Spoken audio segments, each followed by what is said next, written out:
कांग्रेस को चाहिए आरजेडी की 12 सीटें, 5 सीमांचल में। तो वहीं जदयू बीजेपी से लीडरशिप तोड़ने की तैयारी। इंटरनल रिपोर्ट में दावा 70 सीटों पर अड़ी। नमस्कार, आप देख रहे हैं सिटी पोस्ट लाइव। मैं हूं सृष्टि राज। कांग्रेस 70 सीटों से कम पर चुनाव लड़ने की तैयार नहीं है।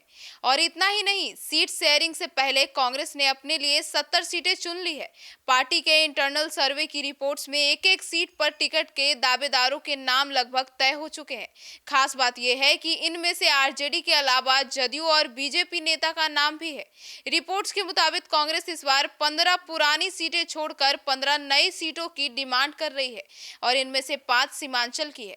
क्या है ये पूरा मामला, आइए जानते हैं हमारे सहयोगी पत्रकार अभिषेक मिश्रा सर से। तो सर, कांग्रेस तो 70 सीटों की मांग से पीछे हटने को तैयार नहीं है और इतना ही नहीं, आरजेडी की ढेर दर्जन सीटें भी चाहिए उन्हें।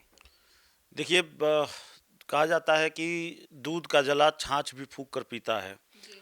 और एक ही रणनीति पर आरजेडी भी काम कर रही है, तेजस्वी यादव भी काम कर रहे हैं और कांग्रेस भी काम कर रही है। जी। हालांकि दोनों में अंतर है। 2020 के विधानसभा चुनाव में कांग्रेस का स्ट्राइक रेट आरजेडी के मुकाबले ज़्यादा खराब रहा था या बेहद खराब रहा था।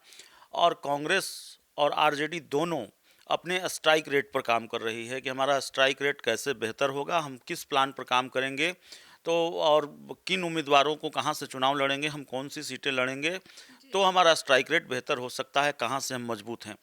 इसलिए कांग्रेस की जो कोशिश है वो ये है कि जहाँ कांग्रेस मजबूत है, जहाँ कांग्रेस के जीत की संभावना ज़्यादा है, वहाँ कांग्रेस अपने उम्मीदवार उतारे, वो सीट कांग्रेस लड़े ताकि उसका स्ट्राइक रेट बेहतर हो। देखिए, ये सब कुछ तय हुआ 4 या 5 दिन पहले दिल्ली में कांग्रेस की एक बैठक हुई।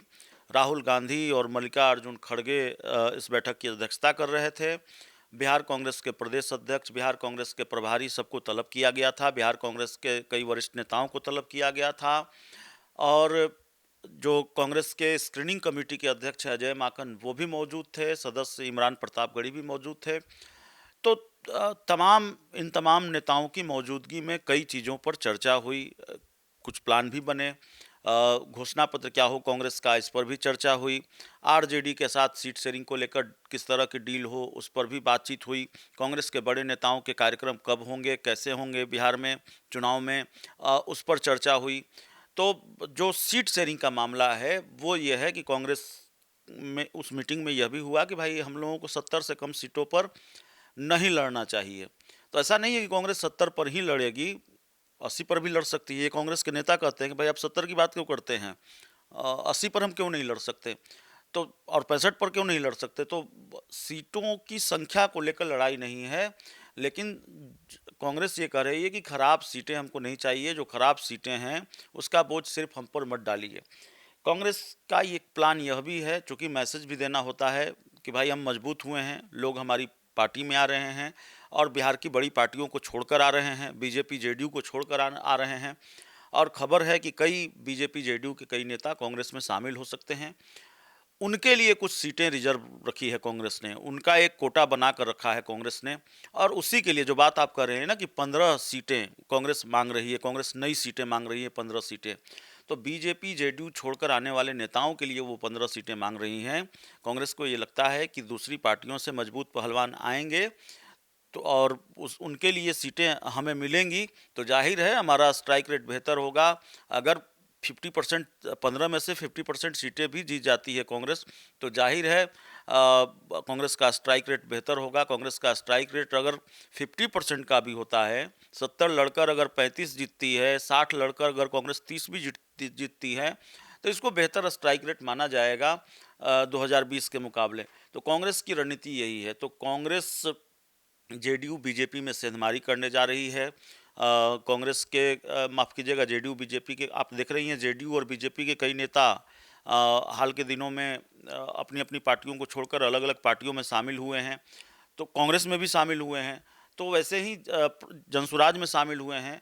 तो कांग्रेस में जेडीयू बीजेपी के कई नेता शामिल हो सकते हैं और उनके लिए टिकट की व्यवस्था, उनके लिए सीटों की व्यवस्था कांग्रेस कर लेना चाहती है। इसीलिए 15 सीटें मांगी जा रही है। तो 15 सीटों का जो फार्मूला है, 15 सीटें जो मांगी जा रही है, वो जेडीयू और बीजेपी में सेंधमारी के लिए मांगी जा रही है कि भाई वहाँ से लोग हमारे पास आ रहे हैं, हम उनको सीटें देंगे, टिकट देंगे और हमको ये मैसेज देना है कि भाई हमने तोड़ दिया, जेडीयू को तोड़ा, बीजेपी को तोड़ा, सेंधमारी की, और ताकि पार्टी मजबूत दिखे, ताकि लगे कि नहीं कांग्रेस में लोगों का भरोसा दिखा है, कांग्रेस में बिहार की स्थापित पार्टियों के नेताओं का भरोसा बढ़ा है और कांग्रेस की बार्गेनिंग पावर मजबूत हुई है और कांग्रेस में लोग आ रहे हैं।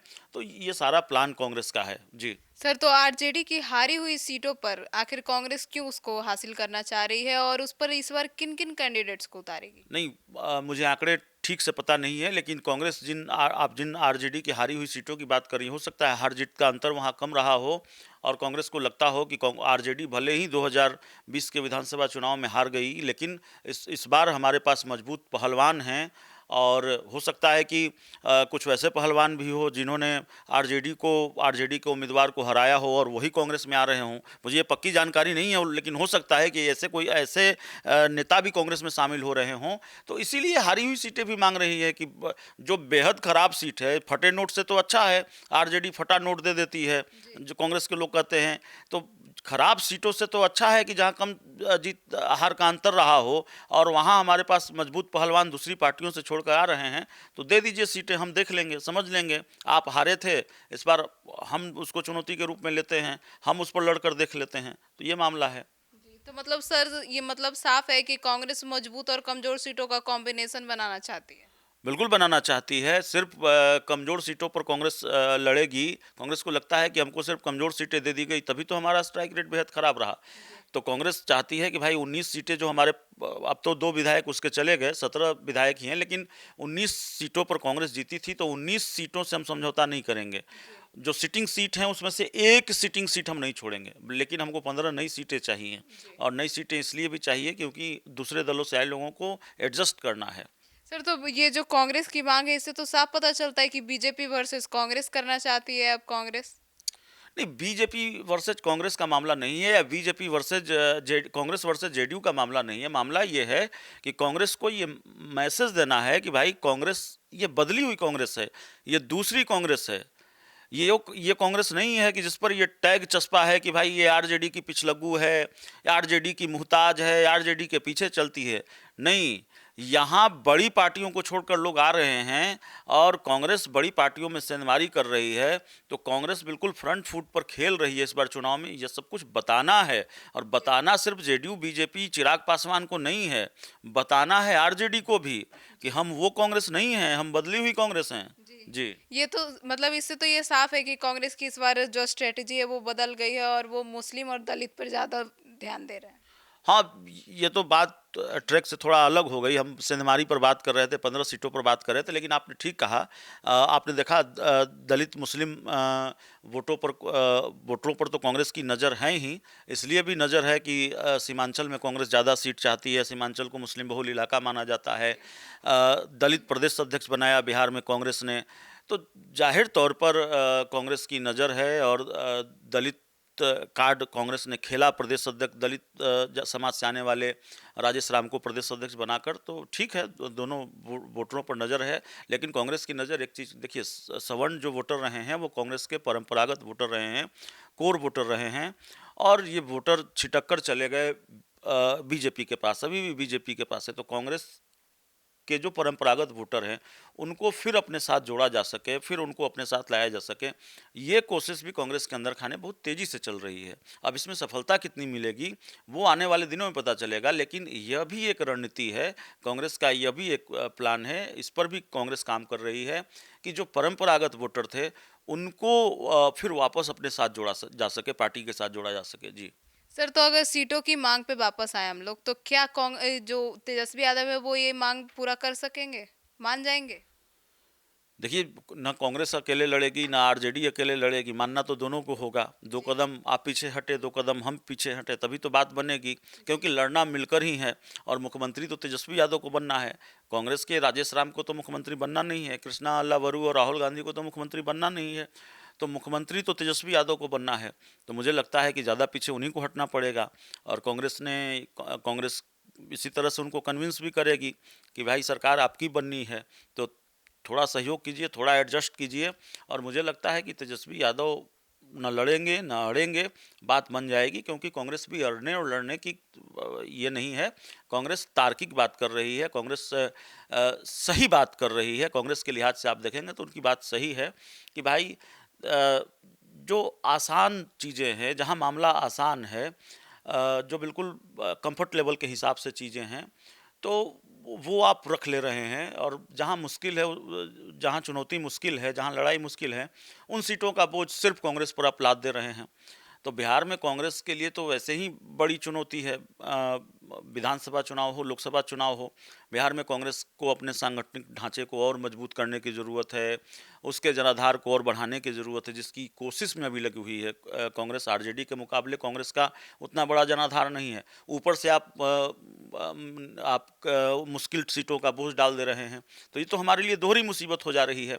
तो बोझ बांटिए, मुश्किल सीटों का बोझ थोड़ा आप उठाइए, थोड़ा वाम दल उठा ले, थोड़ा हम उठा लें, मिलकर लड़ेंगे तभी तो बात बनेगी। तो इसी तरह से कांग्रेस आरजेडी के बीच बात बनेगी। कांग्रेस इसी तरह से आरजेडी को कन्विंस करेगी, तेजस्वी यादव को कन्विंस करेगी, तो मुझे लगता है देर सवेर बात बन जाएगी। लेकिन थोड़ा खट्टी मीठी नोक झोंक वाली खबरें आती रहेंगी, लेकिन कोई अलग होकर चुनाव नहीं लड़ रहा। कांग्रेस और आरजेडी मिलकर ही चुनाव लड़ेगी।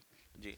तो सुना आपने हमारे सहयोगी पत्रकार को कि उन्होंने क्या कुछ कहा। तो आपकी क्या राय है कमेंट सेक्शन में जरूर बताइएगा। तो फिलहाल इस खबर में इतना ही। आगे की खबरों के लिए जुड़े रहिए हमारे साथ और देखते रहिए सिटी पोस्ट लाइव। अब तक के लिए धन्यवाद।